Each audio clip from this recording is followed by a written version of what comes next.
It's convenient for you. I know Okay. it's convenient You know for you to what? label Hey. everyone who disagrees with you a conspiracy theorist. No. The same. What set of about the 5 motivations things I exist. said previously? Sure, of course. Do you concede that those Do things we have have improved? better technology than 1940? Part of the reason I'm kind of being fucking chippy to you is because you ask these dumbass questions. Do we have different technology from 1940? No, I don't know. It's like, Jesus Christ, dude.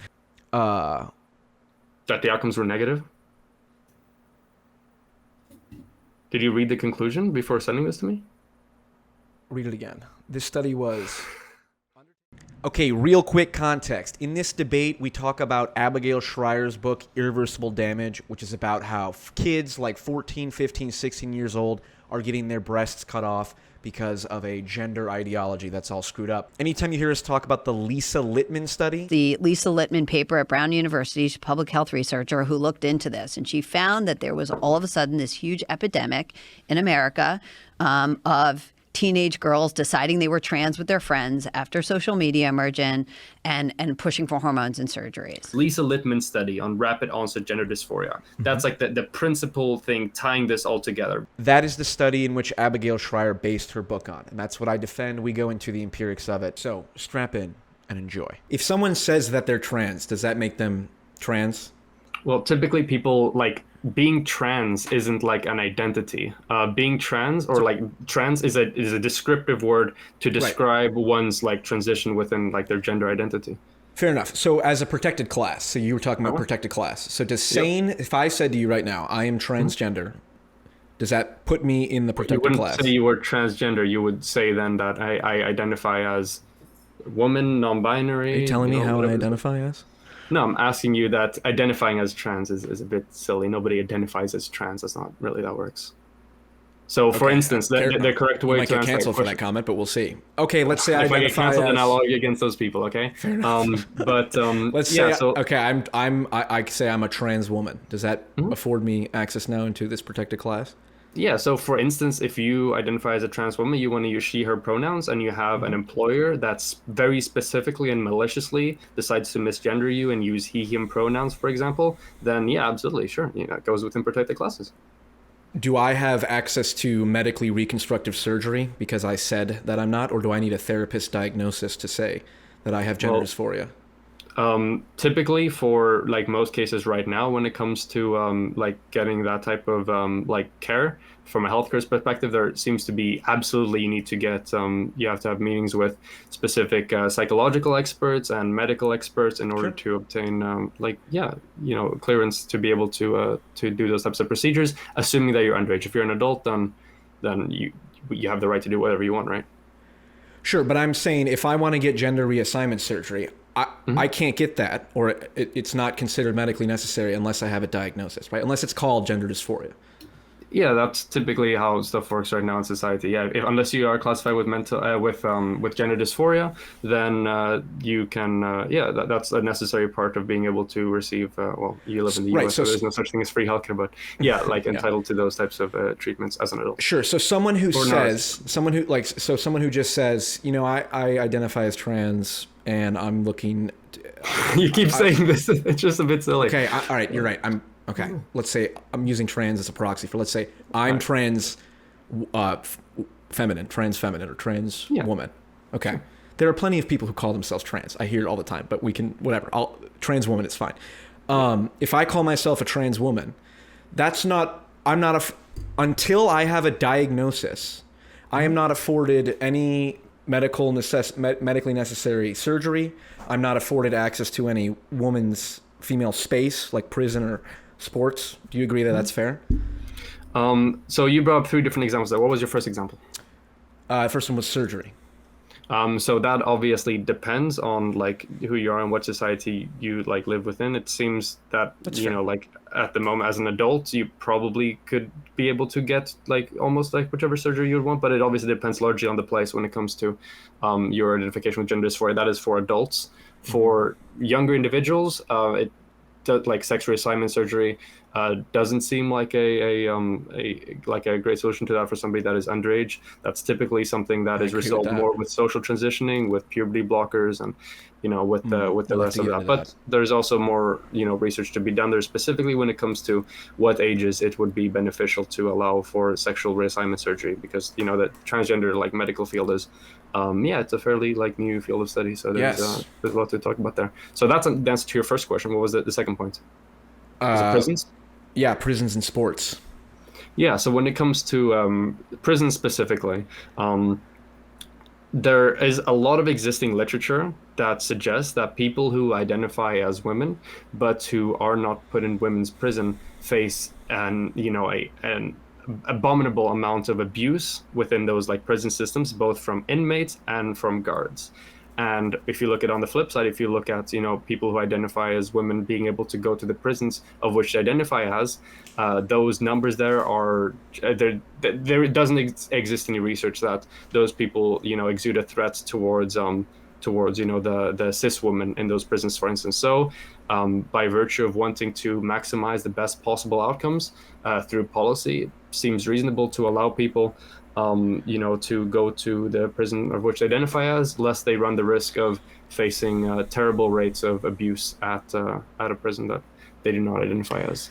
Okay, well, on that specifically,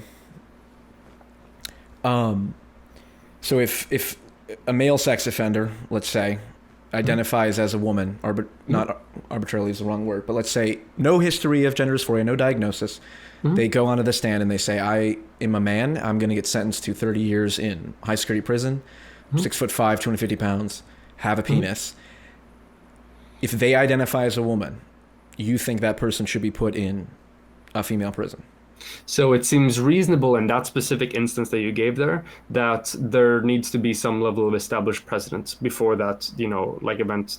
Oh, I agree with that. That seems like an absolutely reasonable policy to have there. However, if they say they identify as a woman, and they go to at that moment, like spontaneously, so to say, and they're put in a men's prison, and in there they clearly demonstrate an exhibition of the transitionary stages, so like a social transition, maybe looking into medical alternatives and stuff like that. If it appears that this is a case of transitioning that is, I suppose, valid, so to say, I don't know, then at that point, sure, throw them over to the woman. Okay, I would say the reason you say that is because you recognize that just saying you're transgender or trans female or trans male doesn't make you transgender and doesn't afford you any protection as a special class. The only reason someone should get protection as a special class. We talked about the protected classes before, right?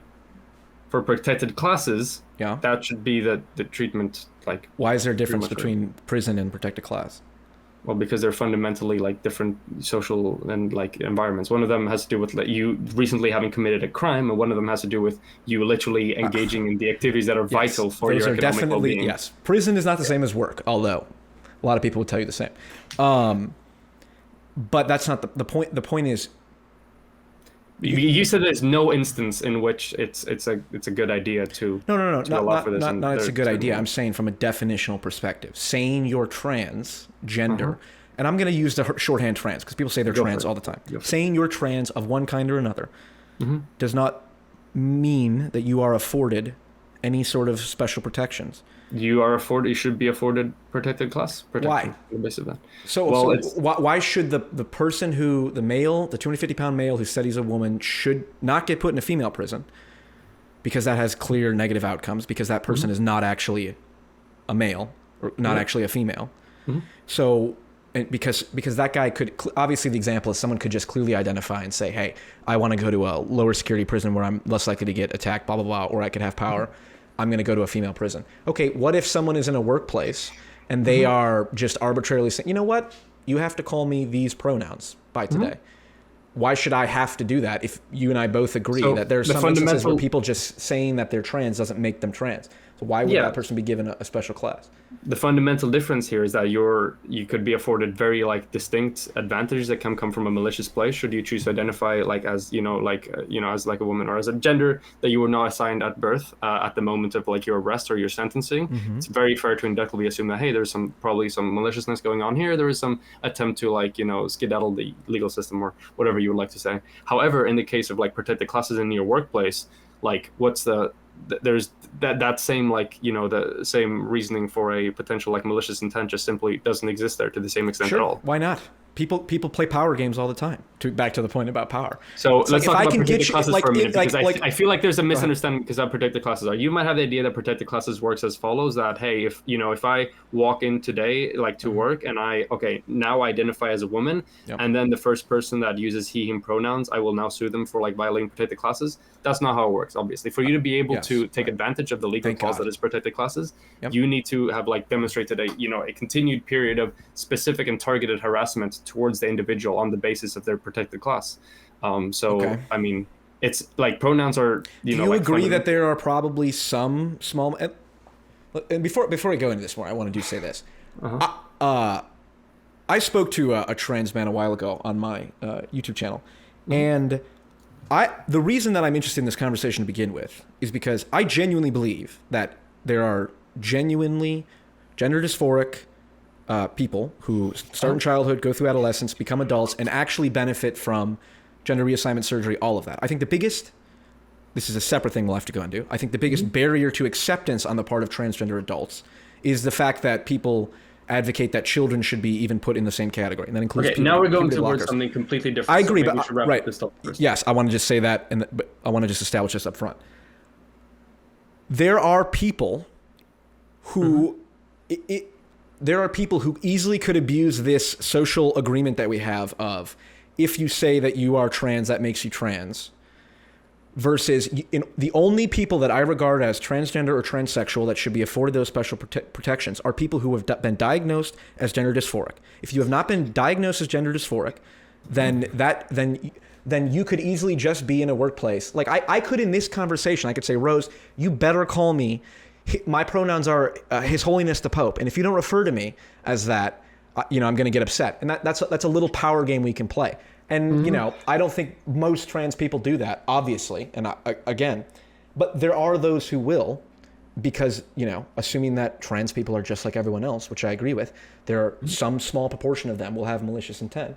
And the whole idea that if you identify as a different gender, a different sex, is as arbitrary as me saying that I identify as a different race or whatever. So that's just to establish my broader point. Can I address these things? Yeah, go ahead. All right. So to your point, I wish you the absolute best of luck. And if you successfully manage to do this, I will be PayPaling you $100. If you go to the place with even the most stringent pro-trans protected class policies, for you to go in somewhere and declare yourself you go by His Holiness the Pope, and to get someone sued under protected classes for using that pronoun. If you manage to do so, hands fucking down. But once again, this is a misunderstanding of how protected classes it's an extreme work. principle. For protected classes, but it's not applicable. Jessica Yaniv no longer the Jessica same thing. Yaniv is an example of that. Absolutely. So explain how that is a valid example. So she claims Jessica Yaniv is a male who identifies as female or trans.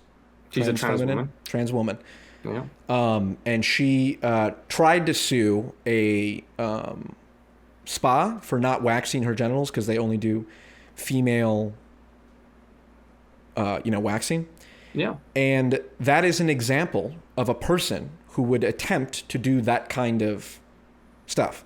And I don't think she was shut down. Absolutely. Right. Because that clinic served vaginas. She had a penis. So because because the only people who are truly trans are transsexuals who have a gender dysphoric diagnosis. Otherwise, this give me an example. This has to do with the salon, offering service towards vaginas and not towards penises. which is sex. That's why, and that's why I use the term transsexual, because I think that's what a lot of. So what point is being made by this? That gender identity, saying that you're a different gender, does not afford you. What's an example of someone who isn't gender nothing to do with dysphoric? gender identity. The clash there was between the genitals of Jessica and Eve and the genitals that were served by the salon. This has nothing to do with gender. Why are we bringing gender into this? Okay, so what's the point of offering protected class status to people who aren't gender dysphoric? Well, because fundamentally you can still see that there's like harassment and that there's negative outcomes from that harassment towards trans individuals who may not have a diagnosis yet. There's harassment against short people. Short people aren't a protected class. Exactly, and we seek to like ameliorate that through legislation against harassment in the workplace. Sure, it would all fall under general harassment, but trans people shouldn't be a protected class any more than short people. But unless they're transsexual, specifically see that they face like specifically terrible treatment when it comes to their workforce in a similar way to what, for example, like Black Americans may face when it comes to like specifically going towards the workforce, because there exist cultural and social trends which tend to like more often than not manifest themselves into negative treatment of these specific individuals in the society, which is why we have the protected classes of like like trans people, for instance, and not protected classes against people with like small big toes or like whatever, like there's a level of prevalence that should be established before you add something into a specific protected class. But I want to address a few of the other things you said here. Sure. Before we move on. So I talked about the His Holiness the Pope thing. Good luck with that one. When it comes to the other things, like, oh, well, how do I like avoid this? It's like very, very simple. Even if you like, if there is such like a malicious person that would somehow need to bait you into utilizing a set of like misgendering pronouns over a long enough period of time for them to be able to prove that in a court of law, which that's a difficult one. You can very easily just use gender neutral pronouns. Just go with they or just use their name, and there you go. That's like, this is really not like a big issue like whatsoever when it comes to this stuff of like protected classes on the basis of self-identification. You asking to be called by certain pronouns? Like, for example, I use pronouns in reference to people's sex. So if you're a male, I say he, him, and if they say I want to be called something else, I'm going to be polite in most circumstances. But if I felt, for example, that someone was doing that as like a power game, like it's ma'am guy at GameStop, like that's a meme, but that's an example of the kind of stuff that I'm talking about. And certainly, that's one. Yeah, so you can make fun of that person for being an absolute dickhead, but there's no reason to like bring apart a specific part of discrimination. Right, but if I didn't call that person ma'am, I should be in some sort of trouble? This has nothing to do with protected classes. Like, this is why I think there's a misunderstanding of what like protected classes are. But protected classes very specifically tends to do with like workforces and the treatment in like employment and stuff like that. And she was like a customer in that situation, as per my understanding. But fundamentally, like it's entirely possible to be rude to someone that's being a dick without like indulging in a very specific type of harassment that has very, very detrimental effects with their mental health. Yeah, but this is really not right. But your point about the fact that you wish me luck because if I try to identify as His Holiness the Pope, I'd say that's as ridiculous as that person demanding that people call him ma'am. All right. You know what? When you present me research that indicates that people not being called His Holiness the Pope has hyper detrimental effects on their mental health, we can talk about it. But for the moment, I don't believe that exists, so I'm not going to... Well, speaking of... Okay, fair enough. We can transition into this. Speaking of trans, we can transition into this next thing. So, would you agree that gender dysphoria is a mental illness the same way that like depression or anxiety might be mental illness? Yeah, probably. It's comparable in a number of cases. Okay. I agree with that. I think that's, so here's an associated point. I think the statistic I have is the rates of autism are like 6 times higher in gender dysphoric people. Are you aware of any of those studies or stats? Nope. Okay. But I can take your word. Yeah. So one thing I could say is, given the high rates of autism as a comorbidity, and just comorbidity is a technical term of if you're diagnosed with gender dysphoria, you're more likely to be diagnosed with autism. A lot of the discrimination that gender dysphoric people face might not be differentiated any more than people who are autistic face. So how does, I guess my broader question is, how does that affect your thinking at all in terms of if it's as a high rate of comorbidities as a mental illness, maybe that isn't the best policy to say, well, if this person is demanding that they be called by certain pronouns, it's as ridiculous to be demanded to be called His Holiness the Pope when that's, it's like that. I don't really think I'm the Pope, and maybe that person who's autistic really doesn't think they're trans. They're just struggling. They have they're isolated. They're depressed, which is common for autistic people. Why are we conflating the two potentially? This could be like telling a person who has depression and anxiety that you only need to worry about the depression one because symptoms between like anxiety and depression can be very similar. This is very weird. Why not just like check for all the symptoms and diagnose according to what we find? This seems very weird. Why you're trying to like undersell gender dysphoria as being like a subfacet of autism. This is I've never heard this one before. Really, that's strange because it's like for me, it's and we can get into Abigail Shrier's work because I think this is where a lot of absolutely, and I'm very excited to go into. Yes, oh, me too. It could very easily be the case that, for example, like if you are a depressed teenager, and a lot of young teenagers are, it's like a 4,000% increase over the past 3 years, something like that. If you are isolated and feel lonely, that identifying as trans can offer you immediate access to social approval and a group, and that people who otherwise have mental health issues mistakenly self-diagnose as, oh, well, the reason that my problems are the way that they are is because I'm actually trans.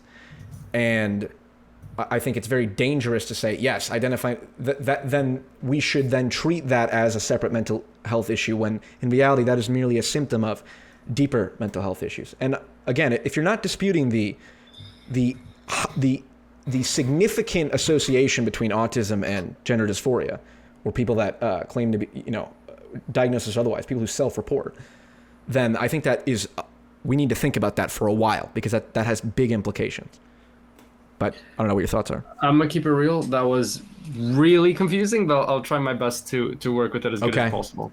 Maybe I should slow down on the fourth bit. First part, I don't think the slowing down is the issue, but regardless, the first part of this, when it comes to being like how they'll afford you easy entry into a social group, if you're in a bad position mentally, probably the worst thing you could possibly do is like falsely identify as trans, because holy fuck, trans people face some absolutely terrible and disgusting treatment generally societally. And they also gain a lot of approval. Exacerbate.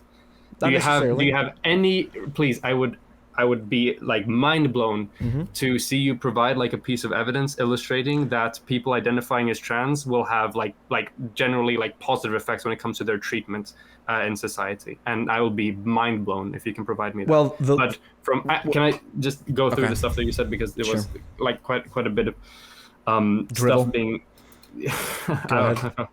but yeah, that seems like probably the absolutely like worst case thing you can do there.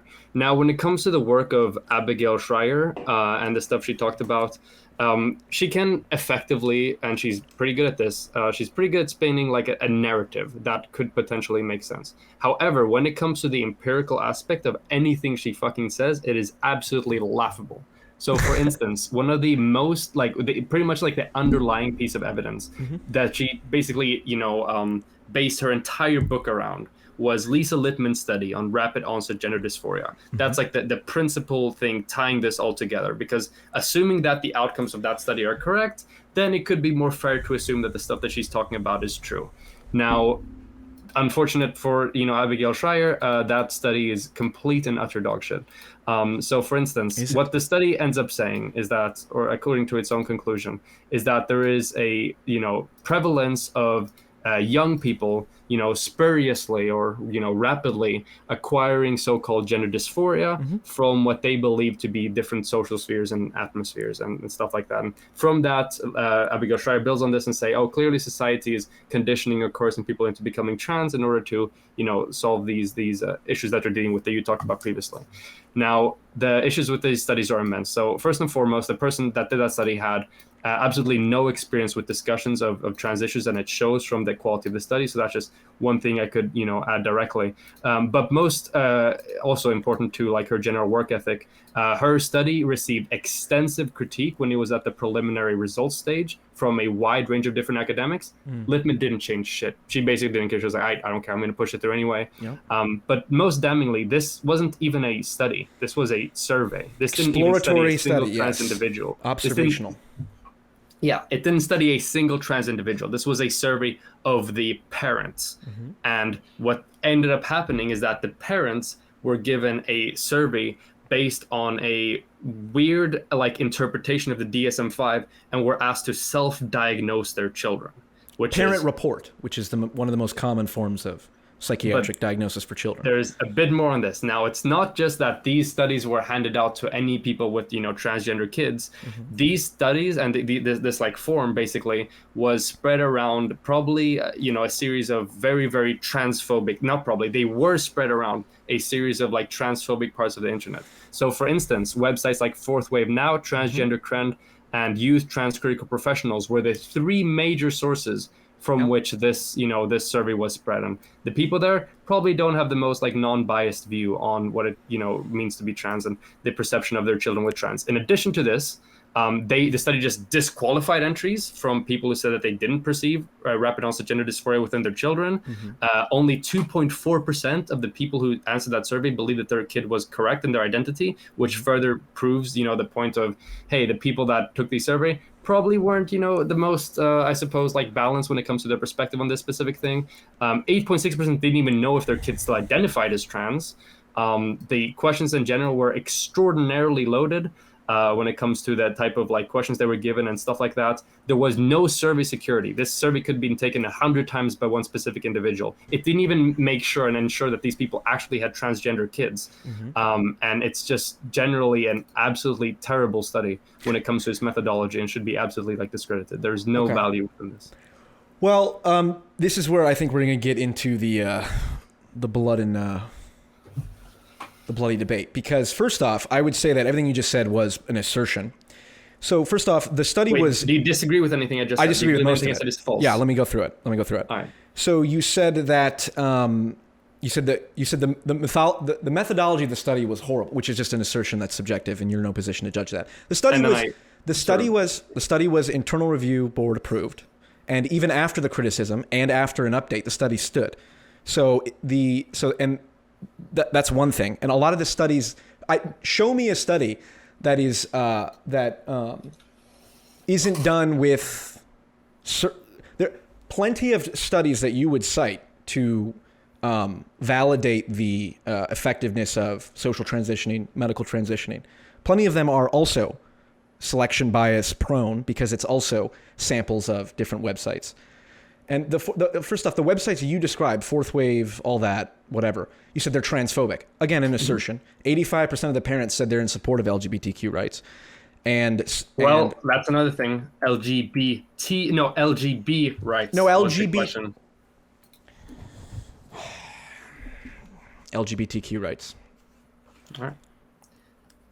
85% of parents, 88% of parents surveyed reported being supportive of transgender rights.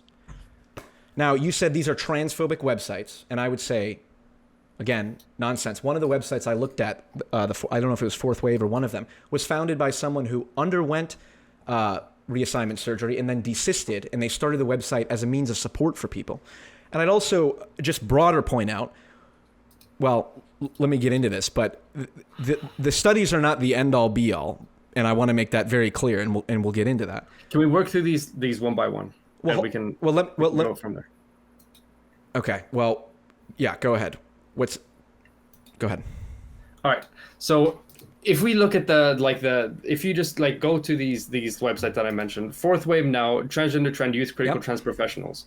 What do you think is going to be the overall opinion there on the validity of like young people transition? I have a question. Like, compared to like an average or like a representative portion of the population. That's the place where parents who have children who believe they have rapid onset gender dysphoria would go to. Oh, yeah, exactly. So it's affirming already what the study seeks to prove, right? It doesn't like build upon what does the study sampling. seek to prove? The study seeks to like prove or find the existence of the, like rapid onset gender dysphoria. Do you not think that's a thing? I mean, no. You don't think there are people who had no history of gender dysphoria that in their adolescence suddenly developed gender dysphoria?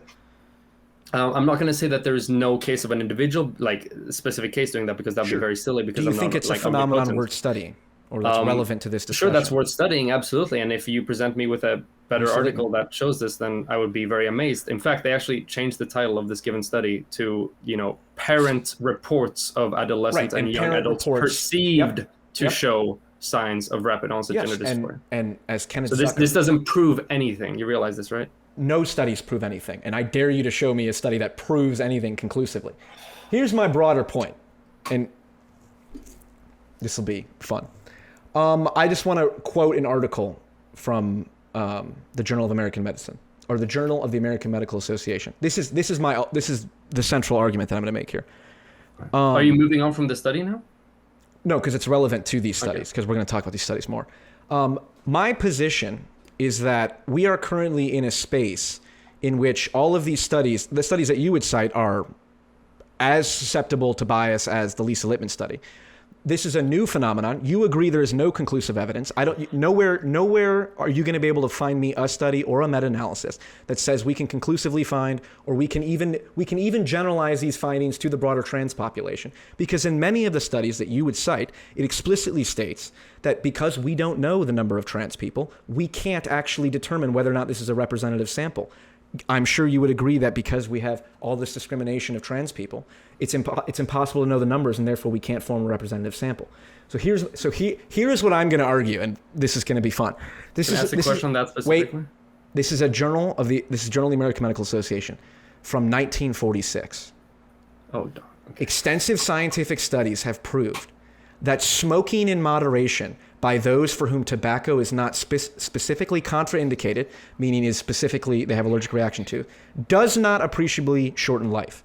My argument is that we are clearly in a position now where these so-called reputable medical institutions, which to some degree, of course they are, the American Medical Association are, but this is the same American Medical Association that said that smoking in moderation does not appreciably shorten life. Extensive scientific studies have proved, and the Lisa Littman study is the tip of the iceberg, and there's plenty of stuff we can go into that indicates that, hey, all of this stuff specifically surrounding children is not good. No studies follow up with, there's no long-term studies following up with children that indicate that the transition is successful past 5 or 6 years. The mean age of all these studies are 40, 50 years old. So we need to talk about the studies, but my entire point is that we are in a position where, because of political and ideological reasons, of which there obviously are, these studies are not valid, or these studies are not useful in aggregate. And Lisa Littman's study is one piece of evidence on the contrary. That's comparable to work with this. So if you were to be logically consistent with this, then you would have to throw out the entirety of academia. If you're going to say that, don't say that. Why would you say that? Do you actually think I would do that? Because if you're going to say that, I can never actually disprove any study, or we cannot trust any studies by virtue of, here is 1946 where one study had incredibly That's not what I'm saying. My point is reputable institutions are capable of making poor science. Okay, so what's the conclusion of that? What's the prescription that comes from that? So one prescription is, going back to this sex and gender thing, I think it is a horrible... No, specifically within academia, if you talk about research and studies, what conclusions can we bring from that? I'm talking about in context of this discussion. We're talking about whether or not we should, for example, prescribe hormones to puberty blockers to children. There are no long-term studies that say that that's a good idea. And I would say it's experimental, and there's a variety of words I would like to use that are more emotionally loaded that I'm not going to use. But I think that this is a massive failure on the part. Everybody knows it. We should not, because a 12-year-old says that they think they're one sex or another, to then put them on puberty blockers, which we know have negative outcomes and are not entirely reversible. And we have no long-term studies saying what percentage of people who are on puberty blockers end up with no long-term side effects after desistance of them. This is entirely experimental, and I please cite whatever studies you have that are conclusive in any way. All right, so let's take this one at a time, okay? Right now, we're going over your specific study when it comes to this, okay? Because there's a lot of stuff being said here. Yep. Okay, the first thing I'm going to say is that if I ever cite a study that's as shitty as this Lisa Littman study, please burn me at the stake. Because most of the studies, when I watched your video, a lot of the studies were okay, what's one example? So, for example, you said what was the critique of Lisa Littman was it was sent to transphobic websites, right? And therefore there was a selection bias. Uh-huh. So this is the Bailey, Ellis, and McNeil study in 2014 on the Cornell website that you describe as, it's the meta-analysis that indicates all of these, that social transition is good and all this. This is a quote from that study. The survey. What was the name? Oh, sorry, what was the name of Bailey, this? Ellis, and McNeil, 2014. It's from the website that you referenced in your video. Responding to Abigail Shrier. Yeah. The survey hosted by SurveyMonkey was disseminated to over 70 organizations and groups throughout the UK, including trans or LGBT support organizations, health and equality groups, online forums, and professional networks. Survey bias. Give me a study. Give me a study that is better than the Lisa Littman study. I don't recognize this. Have I linked this? Probably not, because you wouldn't have the position you do if you did. Then Okay, wait. So, like, in what context have I linked this? I do not recall. This is part of on the corner, and we're talking to each other. This is one of the 50 different the studies. 51. Yes. This is one of the 50 ones. Yep. Okay, cool. Yes. So right. Do you have a study that is done conclusively that says, for example, that treating children who have rapid onset gender dysphoria or gender dysphoria developed in late adolescence is a good idea or doesn't have long-term risks? No. I don't claim to. Of course not. Right, because it's experimental. And so you would agree that a child who identifies as trans shouldn't just be put on. Well, let me more practically. Do you agree that the affirmative care model, which is the standard model recommended by American Psychological Association, World Health, Trans Organization, all of those, do you think the affirmative care model is batshit crazy? I'm going to go. I need to go on a lot of different things here. Hold on, let me just define it for the audience. The affirmative care, there's people who won't know. The affirmative care model is that if you are a patient and you walk into a gender clinic and you say, I believe I am gender dysphoric, I believe I'm transgender. The affirmative care model means, and this is the guidelines put forth by the American Psychological Association and others, say that the therapist has an obligation to agree and transition or to treat that person as if they have correctly diagnosed themselves, and to ask them to get their gender identity more in line with their sex is unethical. And I have that quote as well, if we're in doubt of that. But that's what the affirmative care model is. You agree that's wrong? I'm going to need a long time to talk now, because if we did the breakdown on the speaking time for these things, it'll look pretty nuts. But anyway, maybe. So you asked me the question: do you have any studies that conclusively prove that the outcomes are always or overwhelmingly positive when it comes to the practice of giving young people puberty blockers? Mm-hmm. To which the answer is no. However, just because there may not be 100% conclusive evidence, which is very difficult to say, and the law to the line to draw there is very arbitrary, I absolutely do have evidence to suggest that it's absolutely not experimental, in the way that you tend to say it is, or that's something that's been never done before, or that there isn't or that there exists large swaths of evidence that illustrates that it's harmful. But before I get onto that, before I get onto my burden in this debate, I want to go over this Abigail Shrier thing to say specifically. Mm-hmm. So this study, it's hard to what more I can build on over than what I've already said. Do you believe that the can you tell me with a straight face right now that the methodology that was used in the study of Lisa Littman here can be used to, with any degree of certainty, prove the existence of rapid onset gender dysphoria as a phenomenon? Can you does this study prove that it exists? Of rapid onset? You just agreed that it exists, so that's not what the study is proving. Hold on. That's not. What do you think rapid onset gender dysphoria means?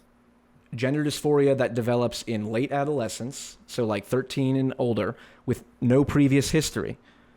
Okay. Do you think this study proves the existence of that?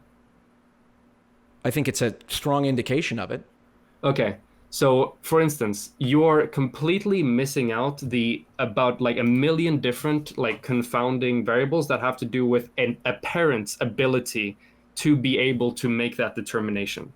So, first of all, there is the fact that this survey literally threw out all results from individuals that said that they didn't perceive rapid onset gender dysphoria among their children. So already you're selecting for a tiny amount of people. In addition to that, you also know that 8.6% of these people like literally didn't even know if their kid still identifies as like transgender. So that's also a massive, like a large portion of people directly thrown out. Now, the fact that there is like literally no survey security, that people can respond to this like quiz like how many times they want, and there is no proof for whether or not these individuals actually have trans kids, also further like delegitimizes the value of these survey respondents. Now, in addition to that, asking parents to specifically like diagnose their children with a DSM-5 is fucking laughable. There is a reason why we have medical professionals that make these diagnoses. Right. And you don't ask parents to diagnose their kids with an unproved.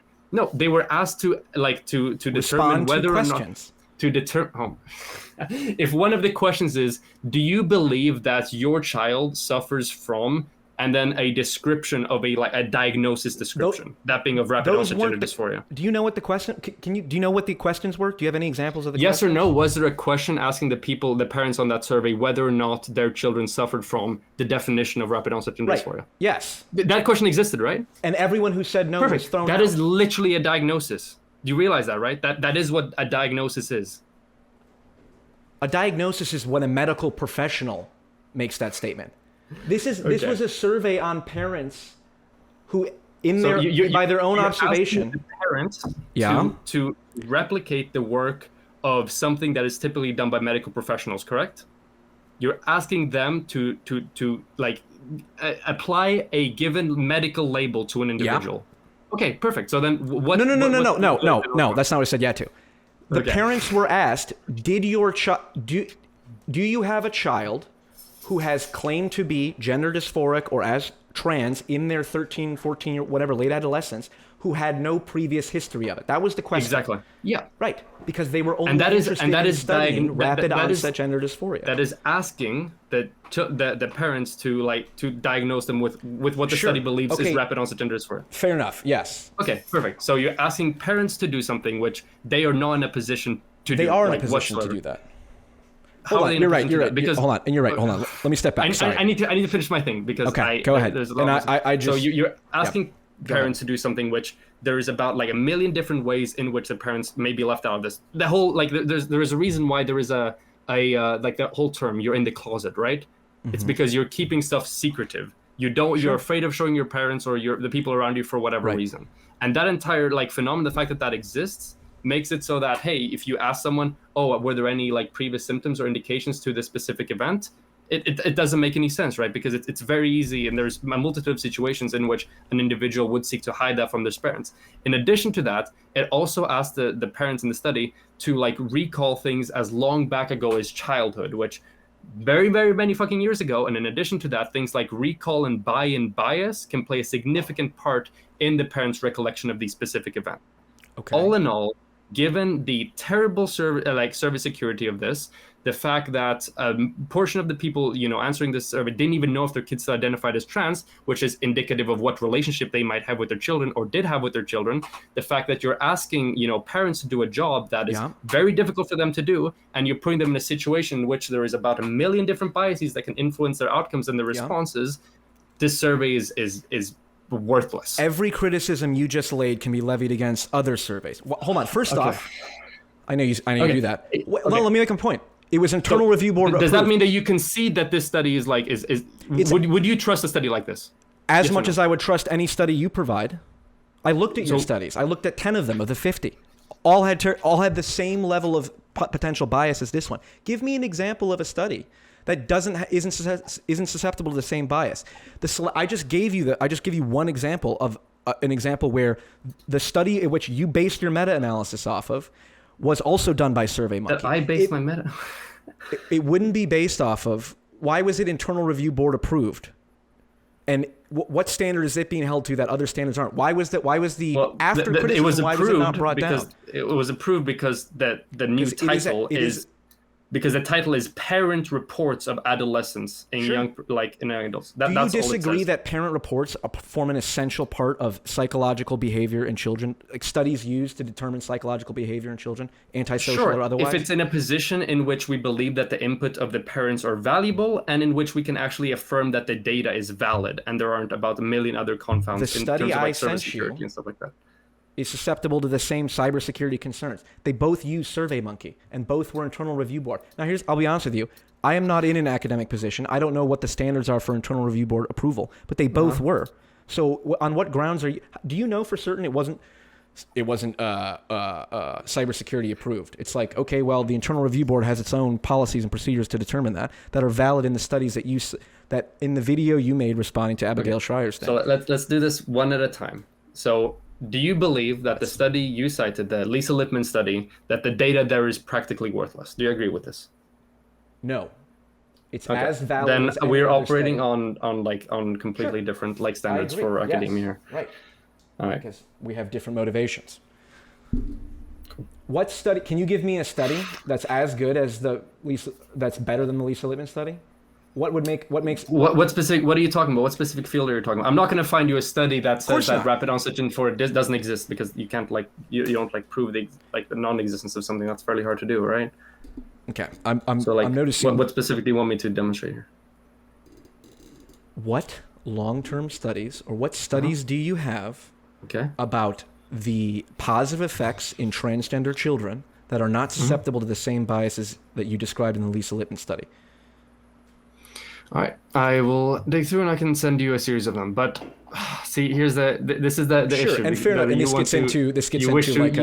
want to conflate the quality of the studies instead of just basically expressing sure. that And study. we're having a debate where people are watching, so it's not really fair for us to say, well, I looked at your study, you looked at mine. I looked for yours, and we did. Specifically, one of the prompts that we were to discuss was, and I will read it out now. Does there exist a social pressure predominantly driven by social media which pressures adolescents into transitioning? And as of right now, there is no credible evidence to suggest that this prompt is correct or that this is true. And I encourage you to provide that to me. See, this is just your assertions. But these are the prompts. Okay, this is what we agreed on. No, I understand that. First, let me say two things. First off, my point, do you agree that there is no evidence conclusively can be drawn about the long-term benefits of, for example, putting children on puberty blockers or the existence of rapid onset gender dysphoria? We do know for a fact that children have been put on puberty blockers for several decades now, and that the outcomes from those don't seem to be particularly or subrogatorily harmful for them to be put out of practice. That's okay. There's a reason fundamentally at the end of the day why it is common practice in the medical field. Yeah, the same reason that they said cigarettes was a good idea, because there's a political and economic motivation to do so. I know, and you don't believe that. Wait. Do you agree that puberty blockers carry long-term risk, and there's no conclusive evidence on anyone's position that doing so doesn't carry with them long-term risks? So from what I've seen right now, just like any medical treatment, there exist side effects and potential harms to literally anything. So in the case of puberty blockers, there appears to be certain risk when it comes to, for instance, something in relation to bone density, stuff in relation to that, certain things in relation to height, and infertility. The infertility claims seem, I haven't seen substantiated, but you can feel free to send me a link for that one in specific. People can Google it. You can feel free to send me a link to that in specific. But we do know for a fact that puberty blockers do have positive effects when it comes to the treatment of, for example, or the experiencing of gender dysphoria for a specific individual who is suffering from it, because it fundamentally reduces the extent of the gender dysphoria they feel when it comes to the development of a puberty for which they don't feel like they identify as. So we got about 5 minutes, and then we're going to get to the Q&A. I know this was a long debate, and it's probably late for you, Rose, so I don't know if you... Yeah, what time is it? It's over midnight. Yeah, so, we don't have to have the pop-ons if you guys are not up to that. We can just do I'm cool with it. I'll run it. Yeah. You guys are okay with having pop-ons? Sure. I'm down to go. Okay. So can we get into this last part? Yeah. So let me just establish where we are. You claim that there are studies that back up what you're saying, obviously. Okay. I'm saying that the studies that you provided are as susceptible to the same biases that the Lisa Littman study was subject to. Absolutely not. It was, and it was internal review board approved. I just sent you the one that said they used the same Survey Monkey, which you could easily say is it's not cybersecurity approved. The mean age of most of these studies was that study passed around in like specific social media spheres that were overwhelmingly in favor of like transgender affirmation, for instance? It was were those cited. studies studies specifically were the like the respondents to that like indicating that the people who respond to it have no fucking idea in regard to the health outcomes of the. I can hear myself on doing. Sorry. Yeah. Do those studies indicate as well that the respondents, a lot of them have no fucking idea about the state of their of their child when it comes to their specific identity? Does that you know, specific survey utilize loaded questions and terminology? Does it ask parents to? They have no fucking idea. Hold on, let me just let's. And I agree. And going into the study stuff is what it always devolves into. But let me bring this broader point. Mm-hmm. Detransitioners, you recognize are real. They exist. Yeah. In your understanding, how long after transgender surgery, after hormone therapy, like how long does it take for a detransitioner to realize it was a mistake? How long does it take for a detransitioner who's been on puberty blockers to realize it was a mistake? Or I'm just asking you in general, based on, I mean, you've certainly done research into the detransitioners. So, I'm not quite sure what kind of question this is. How long after a transgender person goes through surgery or hormone therapy or puberty blockers does it take for that person to realize, for the detransitioners, for people of whom they regretted it, how long does it take for them to regret it usually? Because from what I've seen, and there are no studies on this, which is part of the problem, which is again... Okay. I mean, there are studies on detransitioning that exist. There are, and there are some that say most adults who go through transsexual surgery don't regret it, which is proof that if you're an adult, you should be able to do that with fine, as long as you have a diagnosis of gender dysphoria. But my point is that we are literally giving children hormone therapy and doing surgery on them.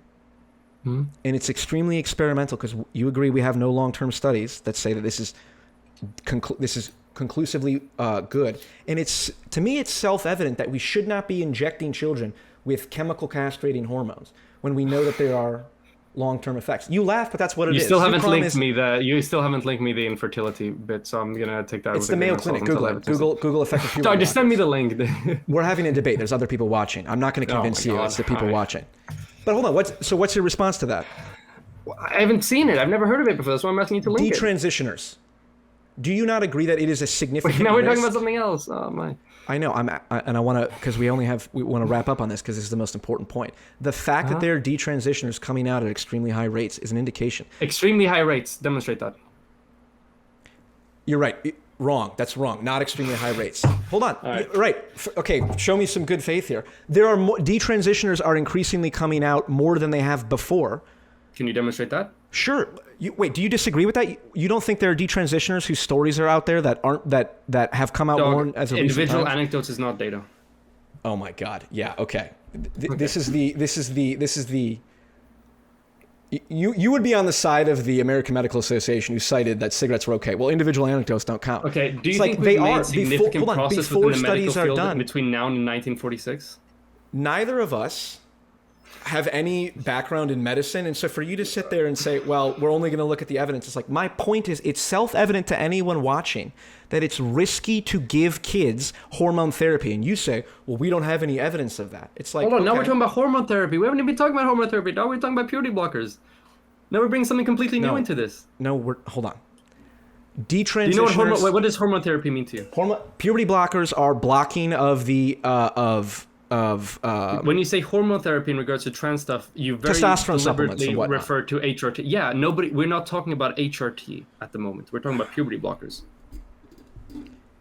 Now you're blinking something else into this. I haven't argued for giving HRT to adolescents. You're right. And this is the thing. Keep in mind, this is the third thing I've caught you on now in this statement. Mm-hmm. That's been either a pivot or something that's unsubstantiated. Fine. But keep going.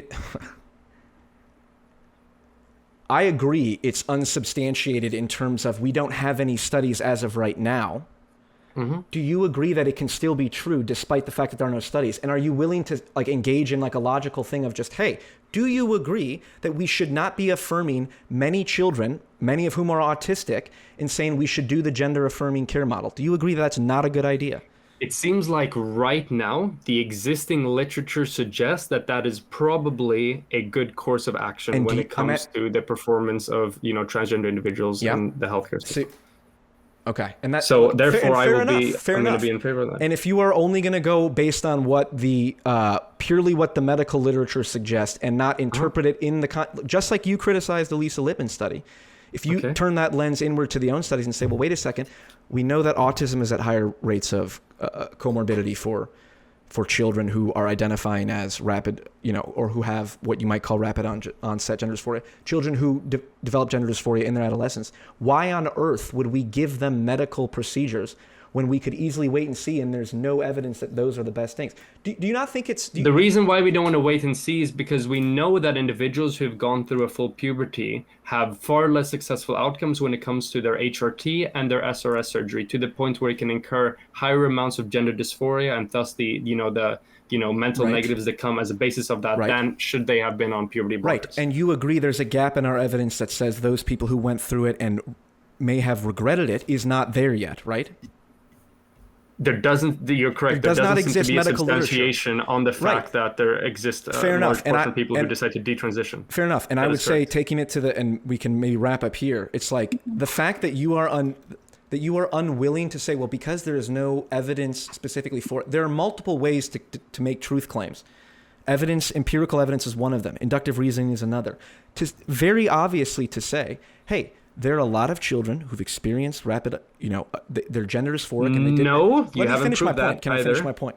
No, I'm going to interrupt because if I hadn't interrupted, then there would have been 2 or 3 things already that had gone by that I wouldn't have been able to address. There are children who experience gender dysphoria as at 13, 14, in late adolescence that had no previous history. We don't know the numbers. According to the words of unverified testimonies I'm asking you straight up, on Rose, gender do you critical... agree that that's a thing? Do you agree that there are kids out there at 13, 14, study aside, do you not have the inductive reasoning to say, hey, there are probably kids who, with no previous history of gender dysphoria, are now gender dysphoric? Study aside, I'm just asking you. How the fuck am I supposed to make that? Okay, fair enough. This is what I mean. This is what I mean, where you are not even willing to engage and say, "I'm going to operate." It's possible that individual exists, but all the existing possible literature, or likely. No, it doesn't seem likely, because if it would have been likely for that to be something that occurs in any significant capacity, I do believe that there would have been research indicating that at the moment.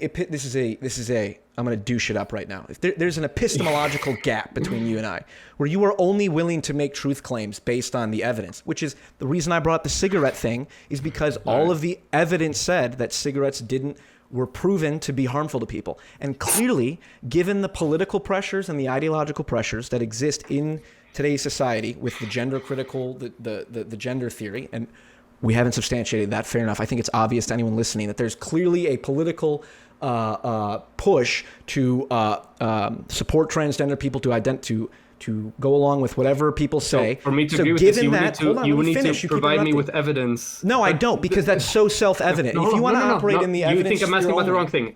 You would need to provide me evidence that there currently exist people within the field of studying transgender issues that are specifically not able to express the true findings of their studies, or have to repress the findings of their studies. Abigail Shrier interviewed a bunch of them in her book. Kenneth Zucker, Ray Blanchard.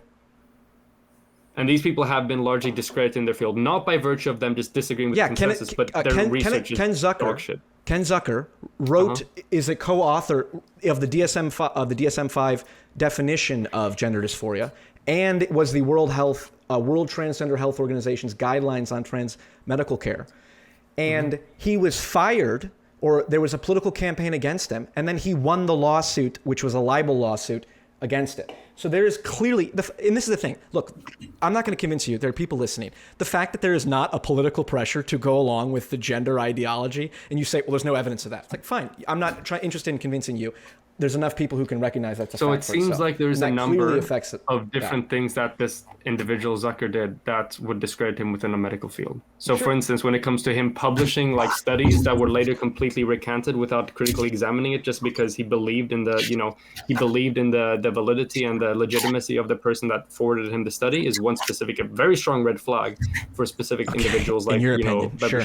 It's convenient for you. I know it's convenient for you to label everyone who disagrees with you a conspiracy theorist. No, they published a study on the basis of, I know this guy, he's cool, and that study ended up being just like academically and like logically utterly flawed. Like it was wrong. I bet that's bullshit. It was like, I bet that's bullshit. Okay. Well, you're not in a position. Feel free to say look that. up into the archives of sexual behavior on the conversion therapy study published by Robert Spicer and the reception of that. Can I have a bit to speak? Because it's been a long time. All right. Sure. So at the end of the day, there is a reason why people who, like myself, are in favor of affirmative models for transgender care can point to studies, can point to medical consensus, can point to existing practices, can point to outcomes in favor of our policies, and why people on the opposing side of that can only point to obscure thought experiments that fundamentally are incredibly detached and have a very simplified view of how like academia works and how it functions, and implies conspiracy when it comes to the publishing and the mediation of the type of literature that exists, without providing any substantiation for that either. When it comes to the truth of the matter in regards to puberty blockers, they have been used for decades and decades now and are by no means an experimental form of treatment. Absolutely, because it is a new field of study, we should encourage as much literature and as much research as we possibly can within these fields in order to make the most informed decisions. However, the way by doing that is by basing further improvements, further policy experimentation, and further practices on existing literature and seeing the outcomes that we're able to, see off of that. And the solution is not to point or imagine a potential hypothetical issue with the research, such as, for example, Lisa Littman has done in hers, and basing our research off of that. And yeah, that's going to be my fairly brief closing on this, I guess.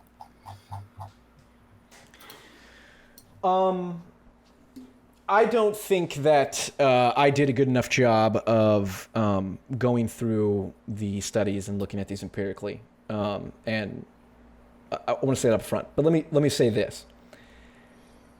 I think Rose genuinely wants trans people to do well and advocates for this because I imagine he knows trans people, and I imagine that he wants to reduce stigma around it, and one of the ways of doing that is by pointing to the literature, which does exist.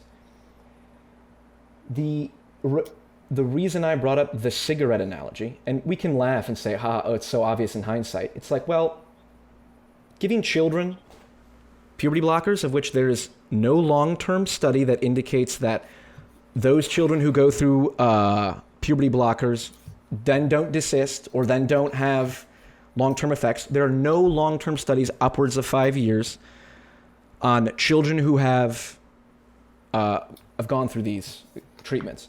How do we get that data? Killer question. How do we get that data? What? How do we get that data? What do you mean? How do we get? By doing. Again, and this is the fundamental point. You act like it's not. You act like there's not. There's like. You are divorced enough from this issue where you can just say, well, this is what the evidence says. This is what the studies say as of date. Not acknowledging that you know full well that in the future new studies could come up. And will likely come up, given what we know about, hey, maybe we shouldn't inject a 12-year-old with hormone changes. We haven't even talked about hormone replacement therapy. Why is this being brought up? This is the second time. You got to stop interrupting me. Man. Whether it's double mastectomies, whether it's puberty blockers, whether it's hormones, any of those treatments, it seems self-evident that when a 12-year-old says, hey, I feel like I'm a different sex, we should not automatically acquiesce and say, well, we're going to do this. And you say, well, there are studies that say that haven't proven any conclusive negative effects of that. And it's like, fair enough. Rose, you want to operate in the realm of the only way to make truth claims is if there are evidence research studies based on it. I think that's a strong way to do that, obviously. And I think the Lisa Littman study is as methodologically flawed as any other study he wants to put forward in the same susceptibilities. But the point is like, you do not have to bear the consequences of you being wrong on this. And as soon as the literature comes out and says, oh, well, it turns out that it was actually wrong to give 12-year-olds chemical castrating hormones or performing double mastectomies, you can say, well, now the literature says otherwise. And in the meantime, there are plenty of detransitioners, plenty of people who will be harmed in that regard because it was self-evident that says, well, wait a second, it's probably not a good idea to do this. And the fact that there are institutions saying it, well, we're just going to go with what the institution said. It's like, that's fine. You can do that. And, again, hindsight's 2020. Cigarettes are obviously bad now. But this was 1946, Journal of American Medical Association said extensive scientific studies have proved that smoking does not appreciably shorten life. And my point is that all the studies that you are referencing fall exactly under that same level of, well, again, there's no long-term studies on children. The mean age for all of these is upwards of 35, 40, 50. You have not produced one study, and I don't think you can. Have you ever heard me argue for SRS surgery and people that are 12 years old? Yes or no? I don't think so. Okay, so then why are you bringing up that as a point in your closing statements? Because that's part of the gender. It seems affirming like your care whole model. argument is just a really broad thing, but that's all right, I guess. This is why I like interrupting, because it's like a million of those tiny things which aren't relevant. The gender affirming care model includes that. The gender affirming care model includes SRS for 12-year-olds. Hold on. Do you disagree that double mastectomies have been performed on 12-year-olds and that they're published in the Journal of American Medicine? Is it part of the existing mainstream affirmative care model? That they're happening? Yes. Is it part? What does that mean? They're happening. I don't care if you're just saying in the abstract. Wait. Do you disagree that it's happening? Do you disagree that there are 12-year-olds who are getting double mastectomy surgery? Because I'll show you the studies.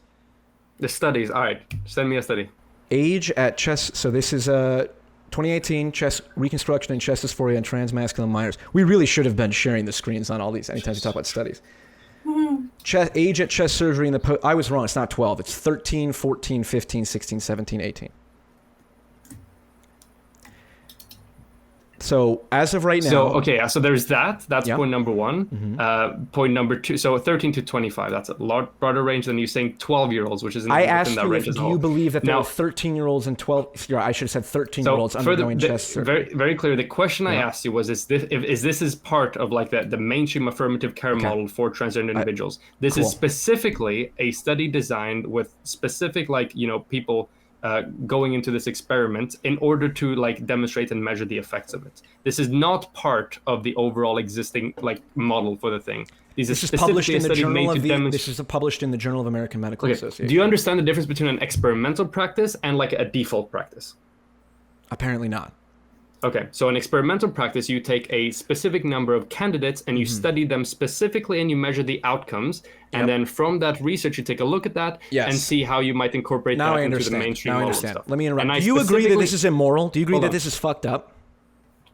I mean, I'm sorry. Yes, I agree with you. Science is fucked up, okay? Do you agree that... That's not what I'm asking. Do you agree that this is fucked up? Look, for any type of... Okay, hold on. This is going to sound like I'm dodging the question, but I promise you I'm going to bring it back. Yep. For any type of medical studies on children, it's going to be fucked up. But if we don't do it, then our ability to substantially care for children who suffer from a number of different medical difficulties is going to be significantly hampered.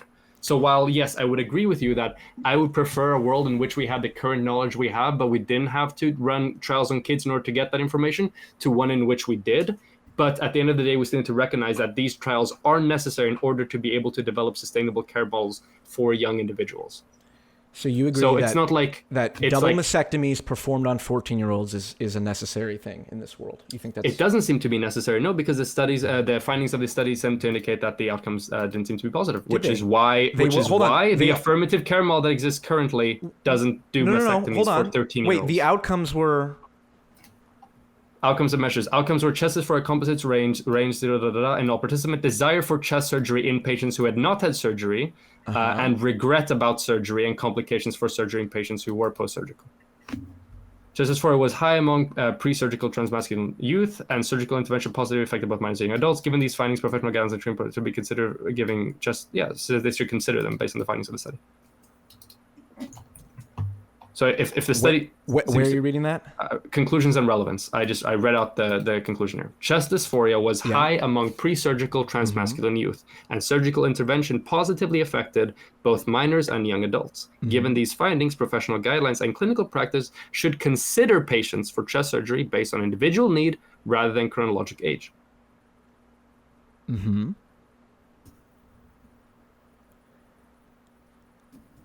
And sorry, I wasn't really listening. I was looking at the table over here. Sorry, my bad. This table indicates that That the outcomes were negative? Did you read the conclusion before sending this to me? Read it again. This study was undertaken to see if chest reconstruction diminishes chest dysphoria, and it should be considered a medically. Additionally, in providing data, we hope to inform future revisions existing guidelines. It doesn't say that it was. Where does it say it was a negative outcome? No, there wasn't a negative outcome. If you go to the abstract and you read I was reading the main outcomes and measures previously, because sometimes they label their conclusions wacky. But lower down there is a thing that says conclusions and relevance. Okay. Chest dysphoria was high among pre-surgical transmasculine youth, and surgical intervention positively affected both minors and young adults. Given these findings, professional guidelines and clinical practice should consider patients for chest surgery based on individual need rather than chronologic age. Right. Given these findings, and should consider rather than hold on. Chest dysphoria was high among, and surgical intervention positively affected both minors and young adults. So this study concluded that double mastectomies on children at 13 were positive. Right. And look at this table, the length of time since surgery in which they analyzed whether or not that was actually true. Most of them were under 2 years. Gender dysphoric people or detransitioners often don't come out till 5 years later. So what this indicates to me is that we are running medical experiments. We're cutting off the breasts of 13, 14, 15-year-olds, and then saying that it's successful because 2 years later they were happy. We know the effects of testosterone, up mood, and all of these, and I think most people on the surgery were under the effects of testosterone, and there's other studies that concluded that we can't actually make generalizations about the mental health of trans people because we didn't account for the confounding effect of testosterone. So this is my problem. This is everything boils down to this. This study, cutting off the breasts of children, 13, 14, 15, and then concluding it was positive for them when they only followed up 2 years later. And a lot of detransitioners don't realize that it was a mistake until 5 years later. And that's exactly how smoking worked. Smoking doesn't cause cancer until 20 years later. And your inability to say, well, this is what the study concluded. I'm asking you to look at this with your own mind and make your own conclusions. Have you read through the limitations section of the study? So they specifically said that the sample size and the results they take aren't like every study has limitations. Generalized. Yep, like the Lisa exactly. Study. Good point. So then typically if you're going to make something part of like a mainstream like affirmative care model, you should seek to ensure that there is like as few limitations as possible when it comes to the outcomes, right? Okay. So maybe that's a reason why you don't see like mastectomies just generally being done by like in the broadest sense, and year-olds. Brittany, maybe we can wrap up here. Do you think that trying to do that a while ago? I know, sorry, I'm an asshole. Do you think that this study taking place was a net positive for society? I think any form of like academic literature is probably beneficial as long as you take it for what it actually means and you don't extrapolate things that it doesn't say. Yeah. Okay. Am I leaving this on screen or are we done with it? Sorry, yeah, we're done with it. Okay. Wait, do you disagree with that, by the way? Yes, I think experimenting on children is not good for those children. Okay, so I'm gonna ask you a simple question. How could we ever be sure that like chemotherapy is something that could be beneficial for children with cancer? How could we ever ensure? How could we ever even like figure that out without running chemotherapy trials on children? That's a worthless analogy because chemotherapy is used to stop cancer, which we know cancer kills children. So alternative to.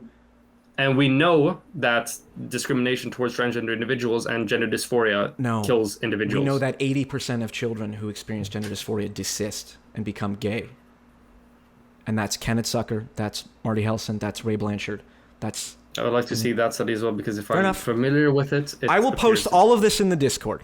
All right. It would have been very beneficial to have all of this. I know, beforehand. and I realized we had share screen capacity this whole time, and I am Also, cancer doesn't like always kill everybody, always, right? There's instances where it doesn't. So how do you know? Sure. How would you know ever that like the chemotherapy, that's like young individuals' immune systems just have an adverse reaction to chemotherapy and they will just like die so much. If a child has, how do we know this for if sure? a child has a cancer that we know has like a 95% fatality rate, which is not even in the same boat as a child who experiences gender dysphoria, which Even if it's a cancer with like a low mortality rate.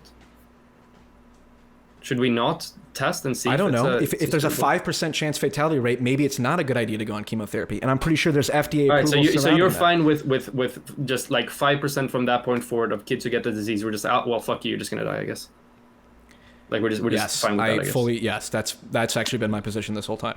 All right, so you like, I suppose, prioritize the lives of like specific, you know. Yep, not running experimental treatments. They could have positive or negative outcomes. Not running more than the 5% of all like forward-coming like children with that specific not condition. running experimental treatments on children that we have no conclusive studies for, and there's no reason to assume that it's as fatal as cancer in any way.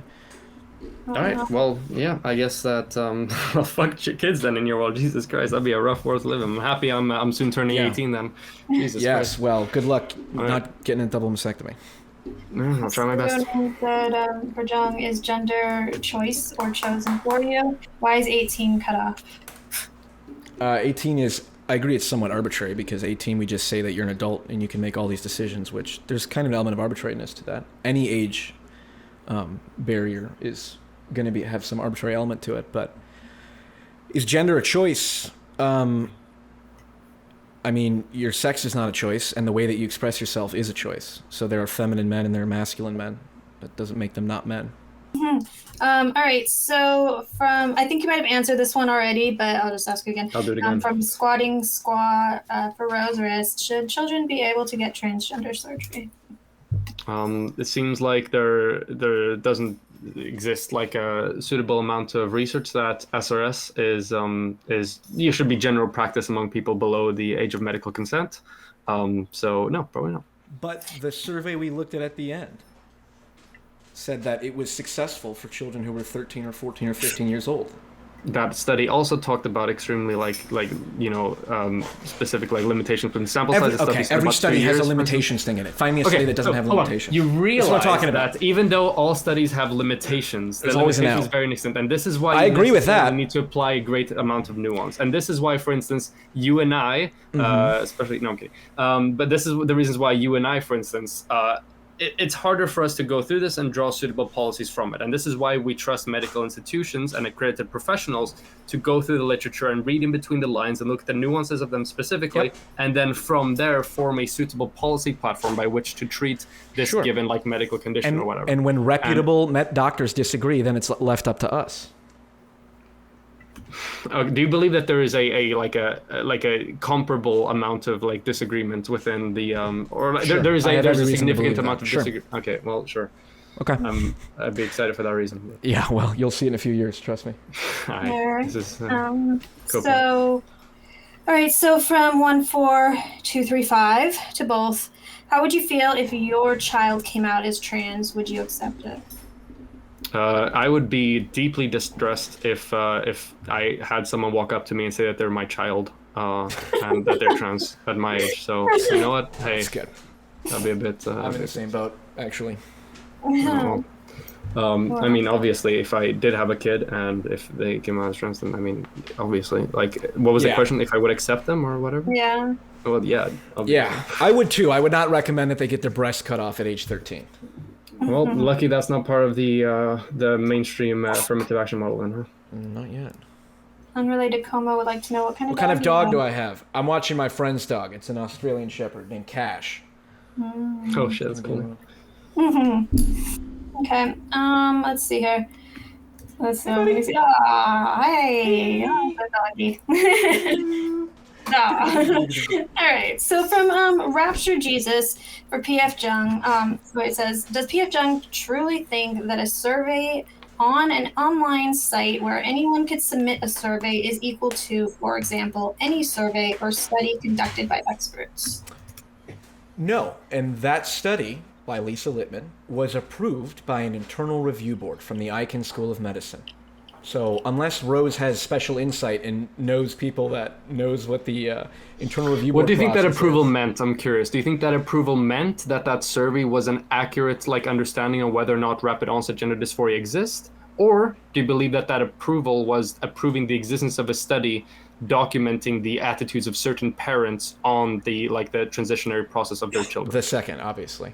Okay, cool. So that by no means proves at all anything in relation to the existence of rapid onset gender dysphoria. For the 500th time, there are no studies that prove conclusively one way or the other, which is why it's not. That doesn't prove Yep. conclusively. That it doesn't even reach the doorstep of proving anything. That's in your opinion. Okay, sure. You know what? Hey, I just hope science is filled with more people like me and less people like you, I guess. Maybe there'd be more children with their breasts cut off at 13, but we'll see. Dude, I don't know how. Go ahead. It's we're fucking messing around. But I'm not in favor of teenagers Oh. getting SRS. But Yes, it seems like but I the need studies to that 17 conclude million it are, times. if the studies change it, then it's good to experiment when needed. So, From G. Sneed to Rose. If the medical professionals almost all said that lobotomies were the right thing, don't we need something more to conclude what's okay? This is a very silly question because what the fuck does the right thing mean for what specifically? I mean, we would fundamentally need to exist in a completely different universe in which cause and effect doesn't function in the same way that we know that it does today. So it's a world beyond my comprehension. You're right, Chatter. You fucking got me to consider something that is beyond my field. I don't understand these reactions from you. You laugh as if that wasn't a real thing. Do you know the history of lobotomy, right? You know that we say it now. I do. It's a I also joke. know that since then our academics standards for most things has gone through the fucking roof. We have the greatest prevalence of stuff like peer review, of stuff like institutions working together to affirm the validity of their research. Internal review boards. Things like scientific.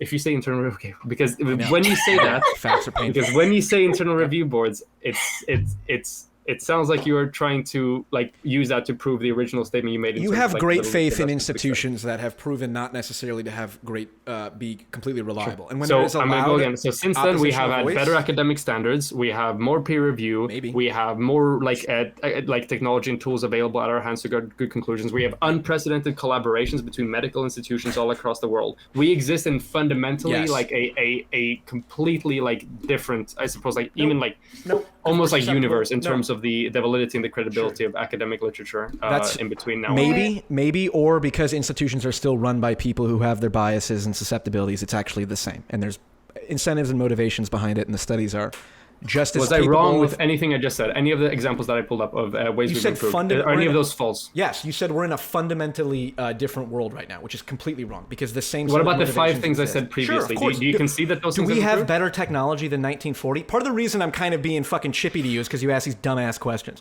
Do we have different technology from 1940? No, I don't know. It's like, Jesus Christ, dude. There's no reason to be giving children puberty blockers if we know that the gender dysphoria persists at the rate that they do. So it's not like chemotherapy versus cancer. If a child is for sure going to die, that's why we have experimental treatments.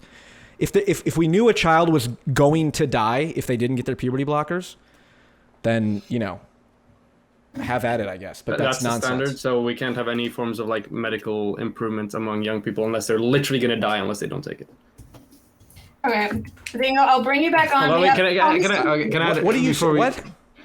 Because it seemed like you set the standard at we should only try new medical procedures on children if they're if literally the going to die. cure is worse than the ailment. But how do we know if the cure is worse than the ailment? Oh my God! This is why you support cutting off the breast at 13. Well, we don't know that it's going to have a negative effect. Okay, fine. Well, hold on. No, I have not argued. It's called logic. Maybe we shouldn't give the common sense, right? 13-year-olds. I know you laugh like that's not self-evident, but every single person who has any sense would go, you know what? Giving testosterone or puberty blockers or things that we know have long-term effects on children maybe isn't a good idea, especially if it's the child deciding, I feel like I'm a different sex and I want to delay puberty until I can become a transgender adult. It's like, okay, cool. We don't have any evidence that says no. Yeah, you're right, man. Right? If we lived in in the fucking 1700s, it would be completely laughable to believe that you couldn't just get a completely clean, body wash by standing up in the middle of a field, stood up naked there. Yeah, that's definitely relevant to what I said. But Sure. Yeah, the statement that it's experimental is fairly like it's missing enough nuance there. We have seen the like puberty blockers being used on like prepubescent people. That's kind of the only point of them existing for like literal decades now. What people have done when it comes to applying them to the to the treatment of transgender youth is that you've leaned on the existing literature that existed on the existence and on the effects of puberty blockers, and medical experts who have significant experience within this field and can make informed decisions have decided that at the moment, given the large multiple decades amount of research we have right now on the effects of puberty blockers, it stands to reason that the effects of this on young people is probably going to be beneficial. Now, given that we're gonna this is occurring currently and that we'll get more research, we can probably amend them. But the risk right now of us seeing like massive issues in the future with individuals with the negatives of puberty blockers outweighing the benefits seems exceedingly unlikely based on the research we have right now and based on the medical experts that are encouraging that as a form of treatment. And I would just clarify real quick, there are some cases where puberty blockers, even Ken Zucker, who you said was a bit terrible because he cited some bullshit reason why he's not good anymore, he's prescribed puberty blockers for children. So there are some instances where the problem is the affirmative care model states that any 13-year-old who comes in and says they're the other gender can then be prescribed puberty blockers. Well, that's the also problem. Not true either. You need to get a diagnosis of gender dysphoria before you get access to that treatment in the vast majority of places. All right. No. I'll just be as honest as possible. I think it's fucked up that there are children that are being experimented on. I call it experimented. And I use that term because, again, there are no studies that say, well, the double mastectomy thing, some studies said that they were positive, and they followed up 2 years later and they were positive. It's like, okay, well, we're going to continue these studies. I think that's wrong. I think there are a lot of kids who are going to be on the fallout side of this in terms of, well, I was experimented on. That's what the Kira Bell ruling was. That's what a lot of detransitioners say. And I think there is not much advocacy for detransitioners. And I think all of this gender ideology goes into it, saying that, well, if you feel like a woman, if you feel like a boy, if you abide by these gender stereotypes, that makes you that. And the gender-affirming care model, which I don't think Rose Wist has said is not good, says that if a child identifies as a different sex, the therapist is obligated to treat them as such and to convince them that it might be another issue, like maybe they're autistic, as we talked about, has a higher comorbidity rate with gender dysphoria. To even do that is unethical, as per the American Psychological Association. That's wrong. That's fucked up. We are currently in a period where there is medical dispute about the validity of, like, again, puberty blockers. I agree, there certainly is a gradient, and I probably didn't do a good enough job of discriminating between puberty blockers, hormone therapy, and surgery. But to the extreme point about hormone therapy and surgery, let's say, that's fucked up. And it's just, there are kids who have gender dysphoria, and after they go through puberty, they can get surgery, and I think society is obligated to help them do that because it's a legitimate mental illness. And despite what probably some people watching this will think, I genuinely am interested in creating a society where transgender adults can flourish. And, I may not be as sober as I should be in order to make that point, so it's probably on me to be fucking this up. But that's what I believe, and I just think the insistence on, well, this is what the studies say. It's like, yes, that is what the studies say. We can sit here and talk about studies all day. But if you are not willing to go above that and say, put these studies in context, well, then we're exactly in 1946. Well, where the Journal of the American Medical Association said, extensive scientific studies have proved that it does not cause appreciable shortened life. And it's like, okay, if we were in 1946, you would be on the side of saying, well, there are no studies. When other people can say, well, let's think about this. Is fucking smoking and inhaling smoke probably not a good idea? Well, we'll see. So. All right. Thank you. Rose. Yeah, I can go for the final pieces on like the historical things first. So regardless of whether or not something may be intuitive is a very terrible metric by which to analyze principally like any real like social. It can absolutely serve some value when it comes to an individual's like survivability. So, the pattern recognition brain is a pretty big reason why we are around today. But when it comes to medical procedures and policy procedures, probably not a good idea. So for instance, if you were to ask an individual before the existence of, like radiation therapy, whether or not it would be a good idea to blast an individual with radiation, most people would say, common sense, probably not a fucking good idea, right? However, we know that medicine is way more complicated than common sense, whatever that term may mean, and then, intuition. So those arguments for me hold absolutely no water, and I hope they don't hold any water in the minds of an audience either. When it comes to the constant comparison to 1946 and the legitimacy of, scientific literature derived thereof, we are in a completely different academic situation right now than we were back then. We have unprecedented levels of technology that can give more accurate results, of collaborations between types of medical institutions, of peer review practices to ensure that our research is as valid as possible, with transparency and visibility when it comes to the methodology and the practices of studies conducted all around the world, just to name a few of the key vital, paradigm shifting changes that we have seen within the field of science and academia over the past, almost century since that specific example was used there. Fundamentally, even though I can definitely agree with P.F. Jung that it is an uncomfortable thing, experimenting and trying experimental treatments, probably a less loaded way to say it, on young people is distressing. It 100% is. However, we know as a fact of the matter that it is something that needs to be done in order to ensure that we can achieve an understanding of what works and what doesn't work. So while I understand entirely on an emotional level where this distress is coming from, and I understand that it's warranted, it's, a hard pill to swallow, but it's one that society must swallow if we seek to ensure that our medical treatment is as effective as, as possible.